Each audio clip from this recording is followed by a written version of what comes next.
So, ఈ భౌమ అమావాస్య నుండి అదృష్టం వరించబోయే రాశులు కేవలం మూడే 3 రాశులండి. ఎవరైతే ధనస్సు రాశిలో జన్మించారో, మరియు కుంభ రాశిలో జన్మించారో, మరియు మిథున రాశిలో జన్మించారో. ఈ 3 రాశుల్లో జన్మించిన వాళ్ళకి ఈ అమావాస్య తర్వాత నుండి అదృష్టం వరించబోతుంది. మీరు అనుకోవచ్చు ధనుస్సు రాశి వాళ్ళకి ఈ సంవత్సరం స్వస్తి శ్రీ పరాభవనామ సంవత్సరంలో ఆదాయ వ్యయాల పరంగా చూస్తే ఆదాయం అనేది అద్భుతంగా పెరిగొచ్చింది.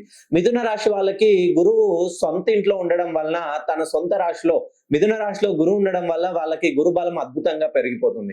అలాగే కుంభరాశిలో పంచగ్రహ కూటమి ఏర్పడుతుంది. సుమారుగా ఈ నెల 17, 18, 19వ తేదీల్లో 5 గ్రహాలు ఒకే రాశిలోకి రావడం వలన వాళ్ళకి అద్భుతంగా లాభ వ్యయ స్థానాల్లో గురు శుక్రులు ఉండడం వల్ల మంచి శుభ పరిణామాలు లాభించబోతున్నాయి.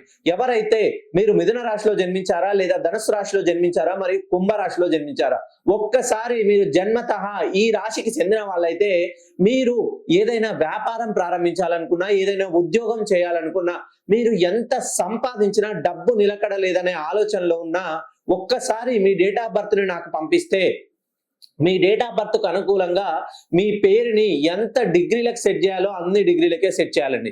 ఎందుకనంటే మనం పెద్ద తుఫాన్ వస్తుందంటే చిన్న గొడుగు పట్టుకొని ఇంట్లో కూర్చుంటే ఆ తుఫాన్ ఆపలేం. ఆ తుఫానుకు తగ్గట్టుగా మనం ఎంతో కొంత మనల్ని మనం ప్రొటెక్ట్ చేసుకోవాలి.